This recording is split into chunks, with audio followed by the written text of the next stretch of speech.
The pain and joy of pregnancy in Nigeria, a story every mother can relate to. When Ada first found out she was pregnant, she stood in her small kitchen in Enugu, staring at the test strip like it held both her future and her fears. The faint pink lines were clear. She was going to be a mother. At first, it felt like joy had burst through her heart. Her husband, Chidi, lifted her off the ground when she told him. The neighbors heard their laughter that evening, mixing with the smell of roasted corn from the street. They prayed, sang, and dreamed about the tiny life growing inside her. But as the months rolled by, the sweetness of that moment began to fade into the rhythm of swollen feet, morning sickness, and sleepless nights. Ada soon learned what older women meant when they said, "Pregnancy, no be beans." The local hospital was always crowded. Nurses were tired. The electricity went off often, and sometimes she had to fan herself through the heat of labor pains.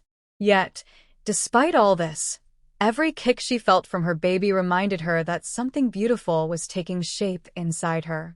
Her mother came from the village to stay with her, bringing herbs and advice only mothers could give. Neighbors dropped by with soup, fruit, and endless stories of their own pregnancies. The entire compound seemed to share in her experience, the struggle, the laughter, and the long wait for the baby's arrival. When the day finally came, it was at dawn.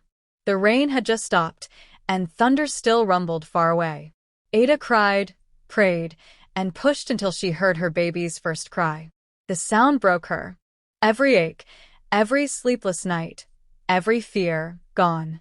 That cry was the joy that erased the pain. Today, when Ada watches her son take his first steps, she smiles. Pregnancy in Nigeria is not easy. Between rising hospital costs, cultural expectations, and unreliable healthcare, every woman carries not just a child but a story of endurance and grace. Yet, in every story like Ada's, there is one truth, that motherhood, in all its pain and beauty, remains one of the strongest forms of love a woman can show.